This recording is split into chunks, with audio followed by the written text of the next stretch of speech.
अस्सलाम वालेकुम, मैं नसीम अकरम। आज फरवरी की 24 तारीख है और आज मैं आपसे बात करना चाहती हूँ 21 फरवरी को वॉल स्ट्रीट जर्नल में जो आर्टिकल शाया हुआ है लारा स्लेगमैन और मेलन चर्नी का, जिसमें उन्होंने जिसका उन्वान है missed funerals block toilets Iran deployment takes on US sailors. इस आर्टिकल में उन्होंने अमेरिका के इस वक्त के सबसे बड़े एयरक्राफ्ट कैरियर, जो दुनिया का सबसे बड़ा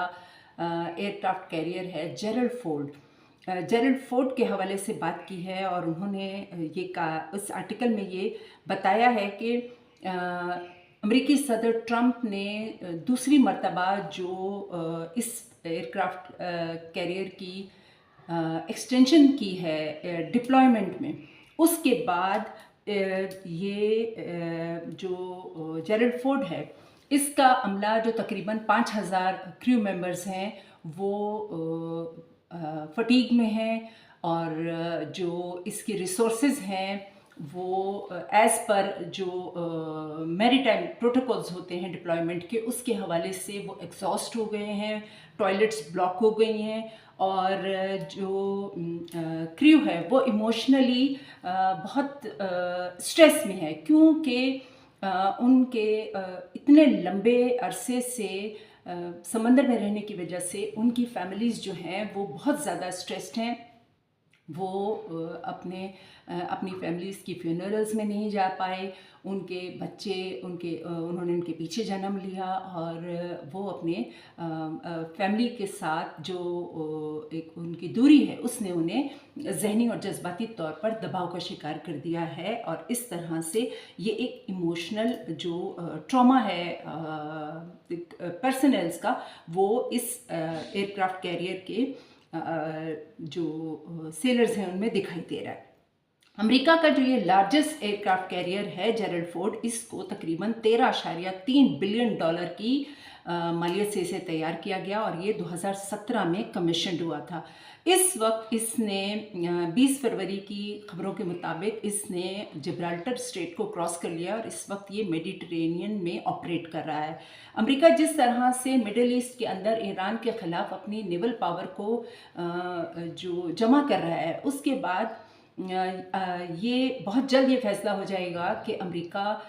ईरान के ख़िलाफ़, अगर जिनेवा में होने वाले जो मुज़ाकरात हैं उसके हवाले से सदर ट्रंप ने जो 10 दिन की मोहलत दी थी, अगर उसके अंदर कोई पीस एग्रीमेंट या सेटलमेंट नहीं हो जाता, इनके दरमियान कोई बातचीत में कामयाबी का कोई ब्रेक थ्रू नहीं होता, तो फिर ये होगा कि आया अमेरिका कोई टारगेटेड ऑपरेशन करता है, ऑपरेशन एब्सोल्यूट रिजॉल्व की तरह, जो उसने वेनेजुएला के सदर मादुरो के अगवा की सूरत में जनवरी के अवाइल में किया था, या फिर वो किसी लंबी जंग में जाता है, क्योंकि ईरान ने ये वाज़ेह तौर पर अपना जो स्टांस है वो दे दिया है कि अगर अमेरिका ने उस पर हमला किया तो ये जंग मिडिल ईस्ट में अमेरिकन बेसिस तक फैल जाएगी और इसराइल तक भी जाएगी। ये जो इस वक्त जो जेरल्ड फोर्ड के हवाले से ये खबरें हैं कि ये गुज़श्ता 11 महीने से समंदर में है, और पोस्ट वियतनाम वॉर ये जो रिकॉर्ड है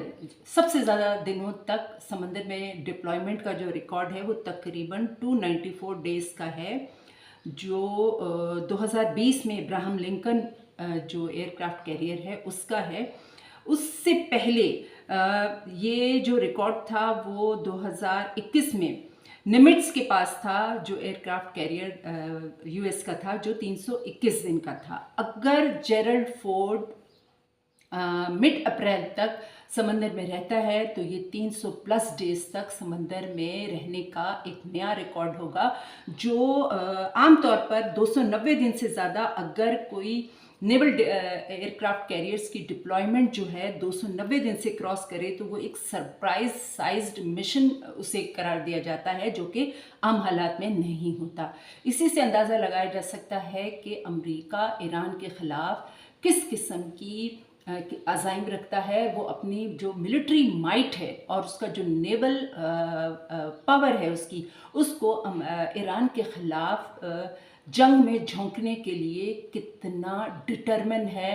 आने वाला दिन मिडिल ईस्ट के लिए कुछ अच्छे हालात को प्रिडिक्ट नहीं कर रहा है।